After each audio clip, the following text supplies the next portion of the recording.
Good afternoon, everyone. I'm Dr. Tamara Raveline, Superintendent of the Visalia Unified School District, and I'll be hosting our Q&A session for today.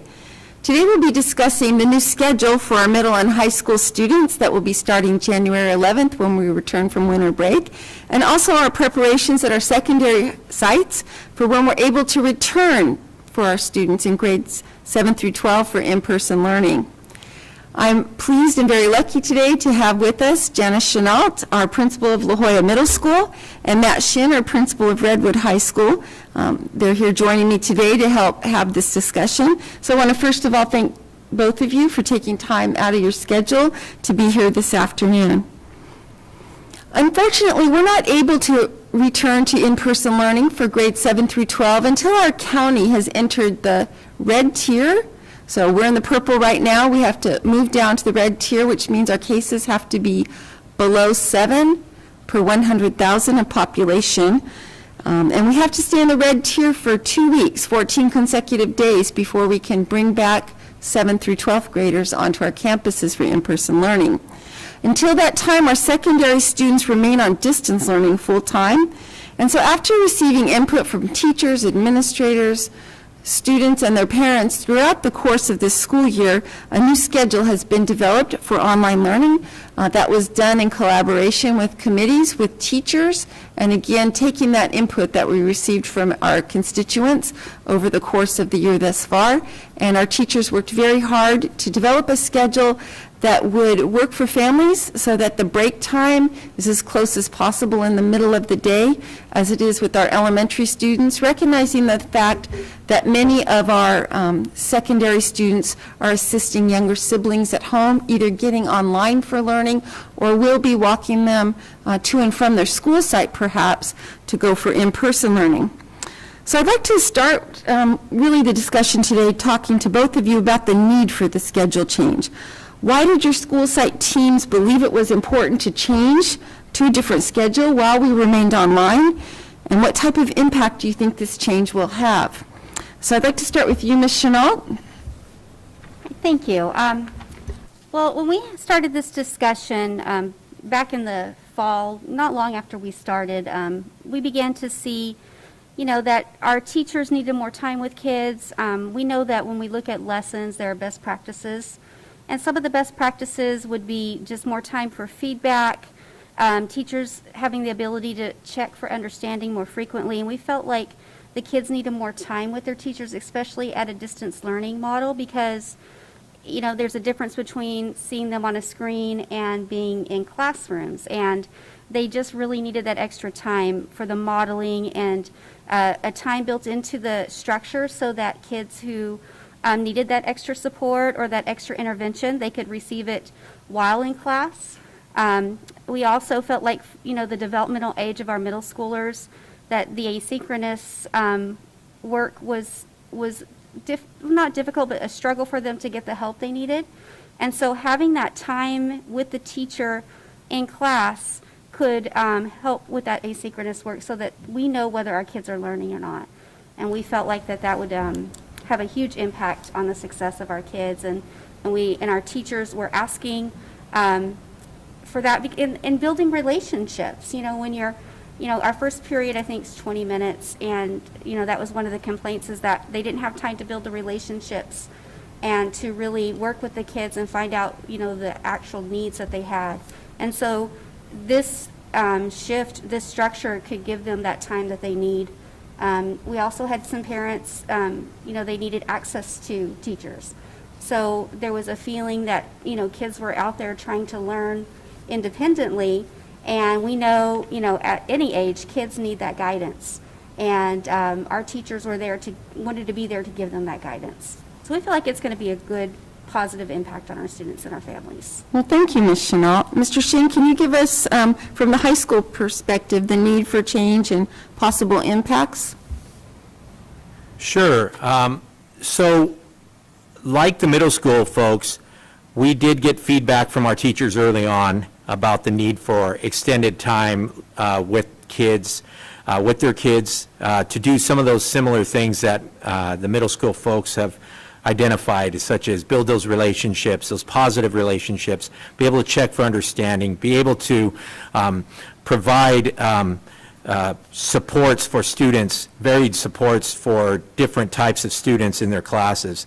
But really, one of the things that was consistently communicated across the high school sites was the desire to have all their students online with them at the same time and not broken up, throughout the day with half in the morning and half in the afternoon for the same period. They really felt like when they have those class discussions, you miss opportunities. Some students may miss opportunities from something that was said in the previous class, in the morning class, or in the afternoon class, But then shifting to this new schedule, some of the things that we could see possible impacts would be that the new schedule is going to provide more learning time opportunities for all students at the high schools. Our students are used to routines. They've traditionally attended school from 8 a.m. to 3:20 p.m. at the high school level. And this new schedule is going to allow for a more consistent routine that will be more beneficial for all students at high school than the current hybrid schedule. We currently have some students getting up early, some students sleeping in. We've had reports of kids getting on at 12:30 and they're still in their pajamas in bed, and it isn't a consistent routine that's healthy for our learning environment. The new schedule should also allow students to be more successful with their learning and academic achievement. Like I said, as more opportunities with teachers are going to be available in this new schedule compared to the current hybrid schedule. The new schedule should decrease the amount of asynchronous work being assigned by teachers to students outside of class time as well. And we saw that being an issue and a concern from both parents and students, early in the fall. And then the other possible impacts could be that some of our students who are looking to take or attempting to be concurrently enrolled in classes at COS could have some of their classes impacted by this new schedule. However, our counseling staff has been working with those students individually, and they're readily available at all high school sites to help students if a conflict arises. So. Well, thank you very much. Both of you mentioned sort of the need to be able to check for understanding, and I think, Ms. Chenault, you mentioned that was different, perhaps, in online learning than in person. Could you elaborate on that just a little bit? Yeah, so we've noticed that many of our kids, when they are on the Zoom classes, they're not showing their faces. So it's hard for teachers sometimes to read. Like, even in a classroom, when you have kids sitting in your classroom, you can walk around, see their faces, you can see what they're doing, you can see if they're on task. And when you get to know your kids, then you can actually watch sometimes just their eyes and be like, oh, I can see that you're not, that you need some help. And doing that with the distance learning has been a challenge for our teachers because, they don't always see the kids' faces and they don't always see what they're doing in real time. So that with having them for longer periods, they can break up the activities. They can do different strategies that they were using in the classroom because they have more time for those strategies. One teacher, and a quote I had from a teacher, is it feels like we can bring our lessons back to life again. That we're not just rushing through because we need to get through the content, but we can stop and we can have those conversations and we can do some of those fun activities that actually get our kids connected to the material and the content again. And that really, that really impressed me because, oh, this is great. This is what we go into teaching to do, is to get kids excited about learning. And so that's what we're hoping to see. Well, thank you. Mr. Shin, you mentioned varied supports. Can you elaborate a little bit on what those varied supports that this longer class period time with each teacher might allow for? Sure. So it's not just about the students that are struggling academically in classes. We're talking about students that may need a more safe and structured environment to learn in. And so we could, by having them all together, is going to allow them to be able to interact with their peers on a more frequent basis, and sometimes right now, currently, we have smaller class sizes that you would think would be ideal, but for distance learning, it makes it harder to have those discussions, those meaningful discussions, or to have kids feel comfortable opening up around other kids. The other thing is, we have advanced placement students that really probably need some supports of being able to be in breakout sessions in groups or having Socratic seminars that require a full class to do. So those kind of supports would be allowed by this new schedule because you're all in person to do that. So with also the new schedule, the flex time allows teachers to utilize that time to be able to identify students, the differentiations that they need for their various types of students that they may have, whether it be the struggling learner and the advanced student. They could provide those varying supports for those different types of kids during that time. And so it's not a one-size-fits-all approach. And this new schedule allows that to happen compared to what our current schedule does not allow to happen. Well, thank you. And it is so important, especially in middle school and high school years, that our students have the opportunity to learn from each other. Next, I'm wondering if you can tell us a little bit more about how our students and staff might need to adjust to this new schedule. You mentioned, Mr. Shin, people waking up at noon and being in their pajamas still. So what are you hearing from your school community, families, students, and staff about the changes? And let's start with high school, if you don't mind, Mr. Shin. Sure. Well, obviously, both students and staff are going to have to navigate the Zoom with increased numbers of students being online and in those sessions. So that's going to be a little bit of a challenge and change, but that's something that we feel confident we can overcome and get better at. Again, we're going to have to retrain and recondition students to getting up at a consistent time and attending school for longer days, a longer school day, than the current hybrid schedule has them attending. Staff's going to have to plan how to utilize the flex time to better support all those students like I talked about. And then as far as what we've been hearing from our school community, over 75% of our teachers were excited about this schedule change. The other 25% were good with going that route, but 75% were really vocal in that they wanted to see this change because they feel they needed to have a different online learning schedule.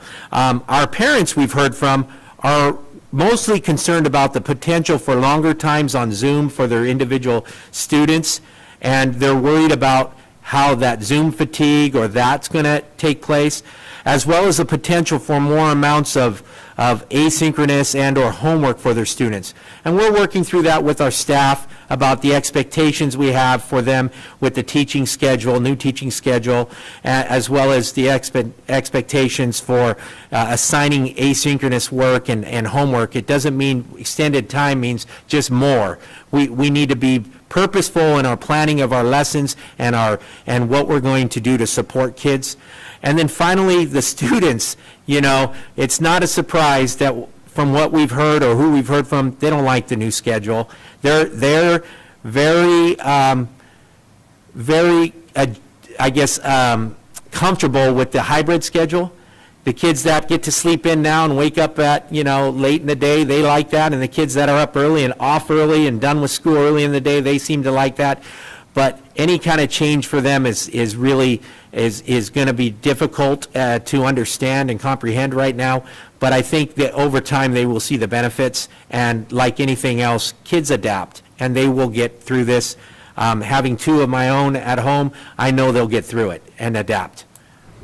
Well, thank you for that insight, especially from the parental view as well. I have received several emails from high school students who are less than keen to have to now be on Zoom all day, and I have assured them that the block scheduling that they're going to be doesn't mean that they're just going to be listening for that whole time. It's really to provide that interaction with their peers, which I agree that eventually I think they'll see the benefits. Right now, though, not having been through it, that they're a little bit leery of the schedule.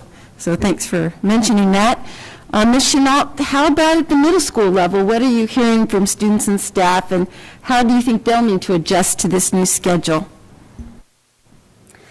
Well, much like the high school level, our middle schoolers are adjusted to either being there in the morning or in the afternoon.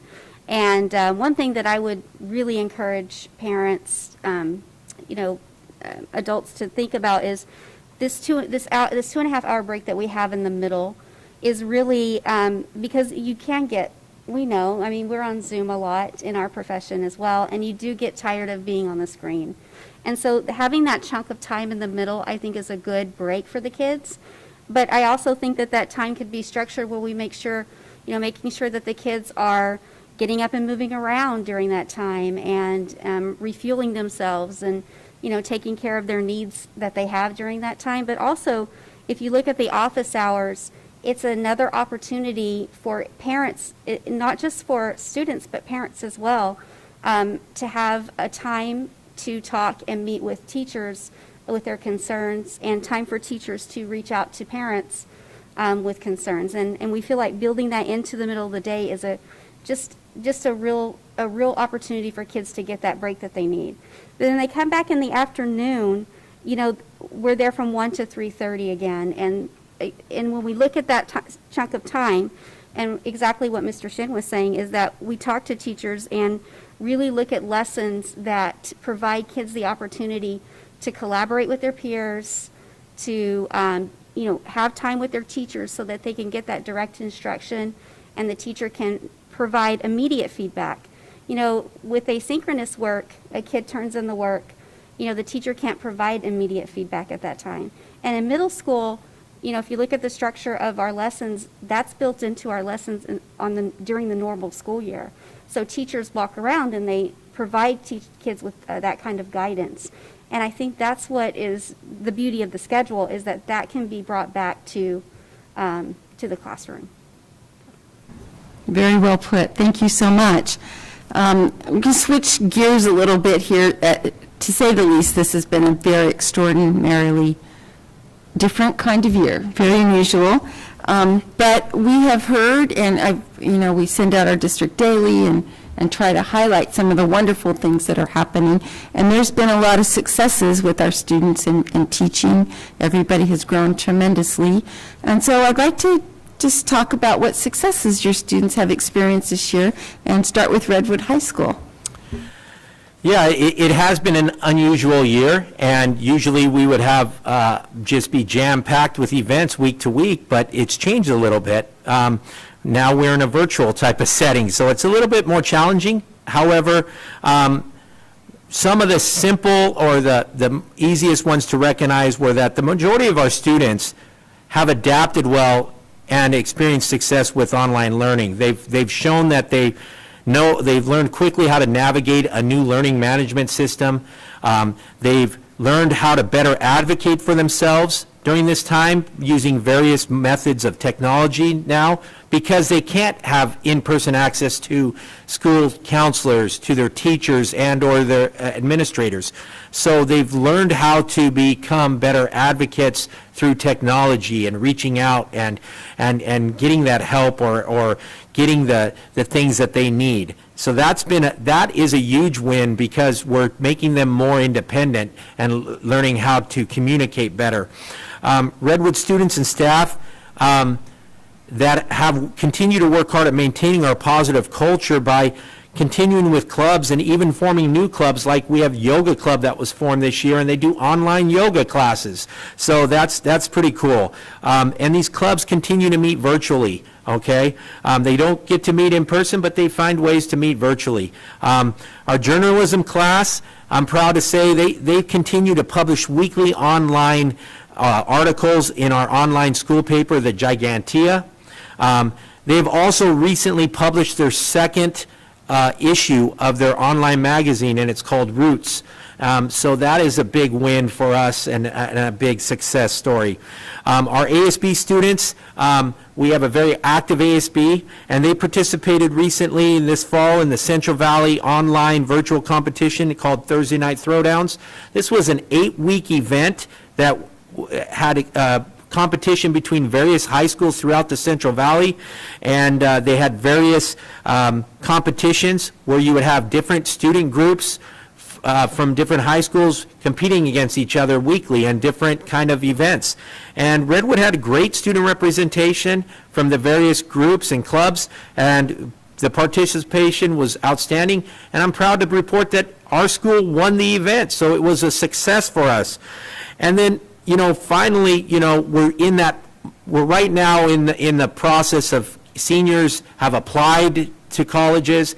They're hearing back, and we just found out this week that 2 of our senior students, our outstanding senior students, were recently accepted into Stanford University. Oh, that's fabulous. Yeah, so we're very proud of them and of those accomplishments. Well, thank you. That's a lot. And I can see that Redwood school spirit continues, even in the pandemic. So thank you for that. How about at La Jolla Middle School? What successes are your students experiencing this year? Well, many of the things that Mr. Shin had mentioned, kids learning how to maneuver Schoology and Zoom, that was a learning curve at the beginning of the year for all of us. And I am very, they show up. Our kids show up. They may be tired, they may be struggling, and sometimes they don't show their faces, and we don't know why. But they're in the Zoom, and they're showing up so that they can be there for the content. But other things that we've continued to do, we have a leadership team at our site, and our leadership kids put together a plan for lunch activities for the other students, and they've been really the driving force for that. And the kids are showing up for our lunch activities. They have a mystery puzzle thing that they do every week. They're doing games. We have teachers who are meeting kids at lunch just to sit and have lunch and chat. So we have continued to work on that positive culture, trying to reach out to kids and making sure that they have somewhere to pop in and get to know the people and the faces of our site. We also have a daily bulletin that we're doing it on video. So students are doing it, teachers are doing it, different people on campus. We still have a yearbook that we're putting together. So we're putting the word out there. Kids are sending pictures with them and with their pets and what they looked like at Halloween, first day school pictures. They're just, it's fun to watch. We have a couple students who are doing the cultural relevancy training with us, and we're very excited about that.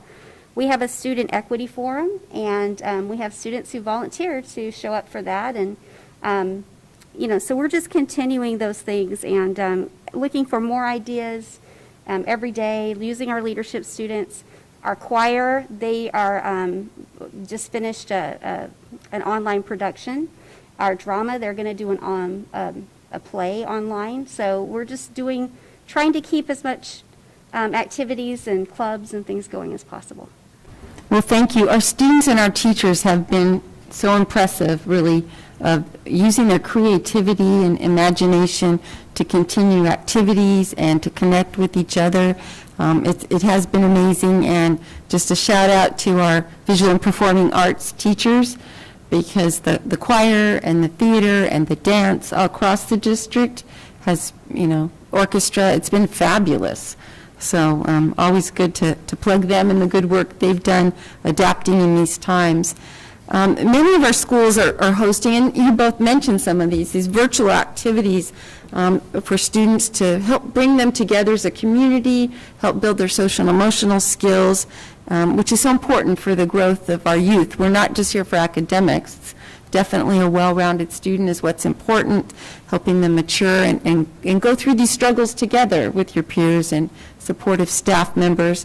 Any other activities that either of you would want to mention? Sure. We've had since, I want to say, October sometime, our fall sports conditioning has started up, and that's been very good for our kids, getting them physically moving and participating and working on their bodies and being around coaches who are positive influences. That's been a positive.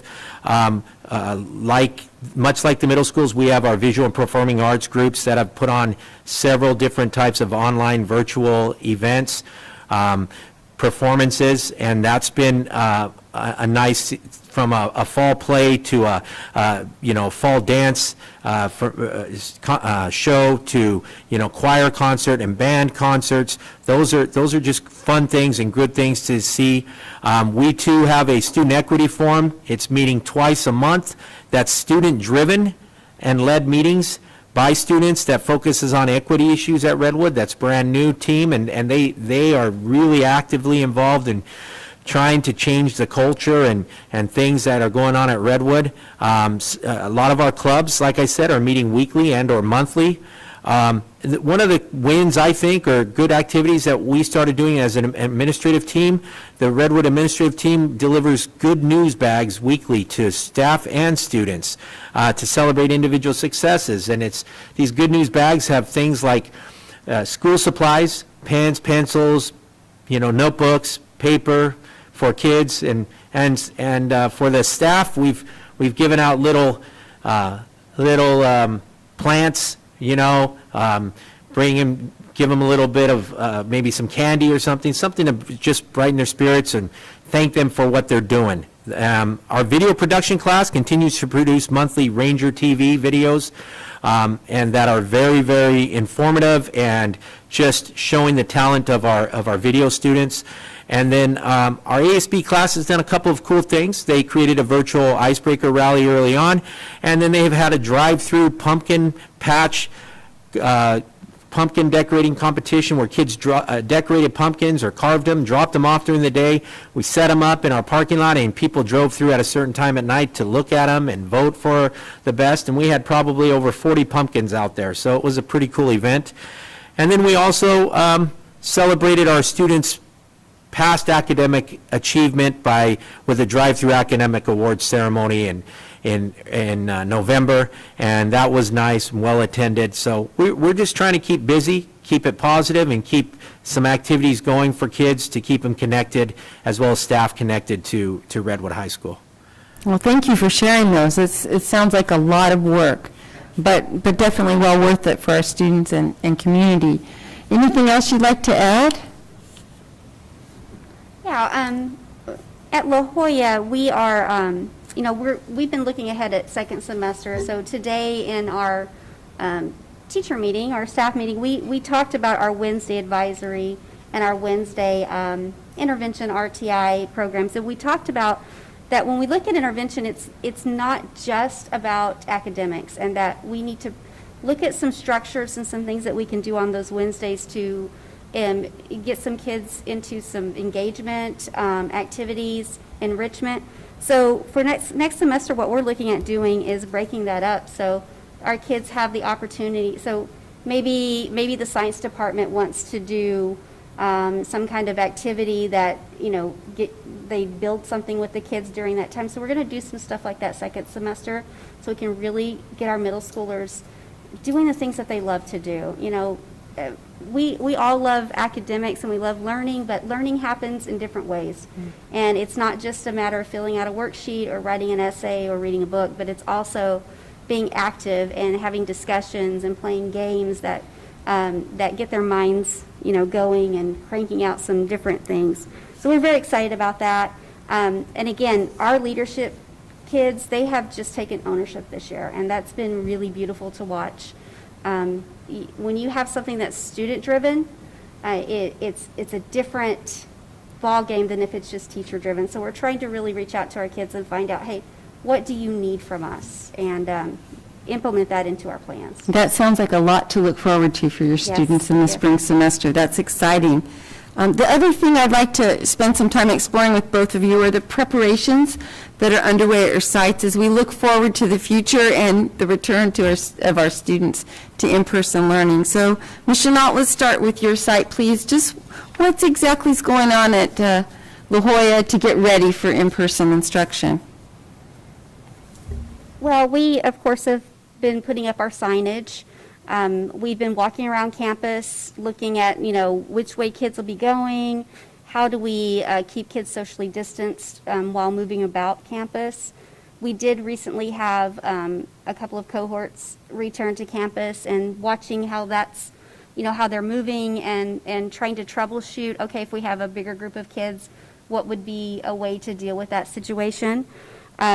We've been into the classrooms, we've measured to make sure that we put the right amount of kids in the classroom so that we have room for socially distanced kids. We've been moving furniture around and just really analyzing our campus to make sure that we're thinking of everything. So sometimes you have to use your imagination because kids get here, what's it really going to look like and how are we going to manage, and just really troubleshooting those things ahead of time so that when our kids do arrive, hopefully we've thought of those things and have a plan in place and a system in place.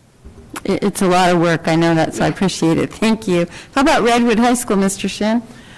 Yeah, it's much like Ms. Chenault said, we too have been looking at traffic flow patterns for kids, so we've created a single walking flow pattern to help with social distancing on both campuses. Our challenge is we have two campuses, we have a bridge that connects them, so we had to figure out how we're going to do that and which way, who's going to go up over the bridge and who's going to come underneath, and how we're going to get kids across the street safely and stopping traffic. And we've also been in classrooms and rearranged classroom furniture to set up and allow for social distancing in all of our classrooms, and that was a task in itself because we have over 100 classrooms, so we had to break up our team and go out there with our measurement sticks and make sure that we have the proper social distancing in all those classrooms so we could get the accurate number, the most accurate number of how many kids could return in person at one time in a classroom.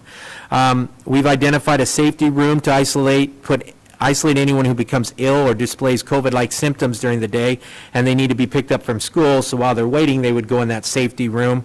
We've trained our office staff on proper safety protocols for visitors and students when they come in to the office.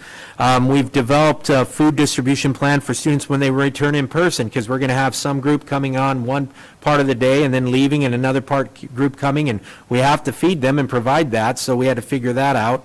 And one of the coolest things that I'm most proud of, we're in the process of creating a 3D virtual map of our campus with audio that will help explain any safety protocols, campus flow patterns, where and which subjects are taught, and et cetera, And this will help all students, but especially those new students, those students like our ninth graders who've never been on campus and attended in-person classes at Redwood before. It's just going to help them know how to navigate around campus and where to go.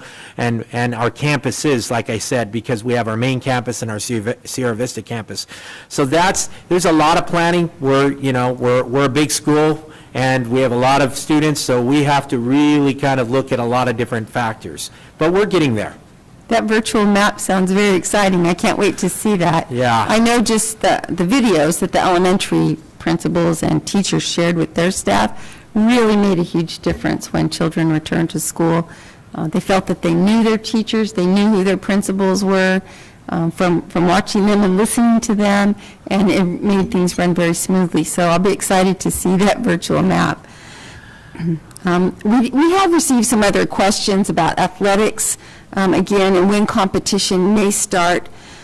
This Monday, on December 14th, the California Department of Public Health put out new guidelines for youth and adult sports. These are school sports, recreational teams, club sports, etc. When a county's in the purple tier, here's the new regulations, so we're in the purple tier, so in a county like ours, there are limited sports activities for which competition is allowed, and these are the type that are the individual competitions, things like swimming, track, golf, cross-country, badminton, those sorts of things. We are still allowed to hold athletic conditioning outdoors while we follow the strict protocols that we have in place for social distancing and disinfecting equipment. Visalia Unified is not going to hold athletic conditioning during the 3 weeks of our winter break. We have 49 school nurses who do our contact tracing, and they will not be working during those 3 weeks. So we're going to take a 3-week break, but conditioning will resume January 11th after the holidays. Again, we are allowed to continue the conditioning because we have distancing and sanitation protocols in place. The state said that perhaps they will allow competitions, again, for individual sports, if you're a county like ours in the purple tier, towards the end of January. They're going to let us know more on January 4th, so we'll keep you updated and alert everybody once we get that new information. Let's see, I think that's probably all the topics that we got questions on today. We have talked many times about these being difficult times for all of us. We are going to be posting a list of community resources available if you are a loved one. Feels like you need some support over the winter holidays. Sometimes that's a difficult time for people. Not during a pandemic. Right now, I think more and more people we hear are struggling with social, emotional, mental health issues, and so we are going to provide a list of resources. We'll post that in English and Spanish on our website and our social media sites very soon. The last thing is that it's really up to all of us to follow the guidance for COVID-19. It's so important that all of us wear our masks, use social distancing, don't mix, don't go out into parties and large crowds and such. I know it's very difficult during the holidays, but the travel and the social gatherings really do cause the spread, and so all of our health officials locally and state really implore us to follow those. Bending that curve down so that we can bring our numbers down in the county is the only way that we're going to get all of our students back to school. And I think that both of our middle school and high school principal here we have today can attest that it's, even though our teachers are doing a great job and our students are being creative and developing activities, it is not the same as in-person learning. And so we need to get into the red tier so that we can make that happen for our secondary students. Thank you all for joining us. And as a reminder, these question and answer sessions are taped, so you do not have to be here at 4 o'clock when we start them normally. I apologize for the delay today, but again, if you missed the beginning, they are recorded and you'll find them on our YouTube channel. Thank you.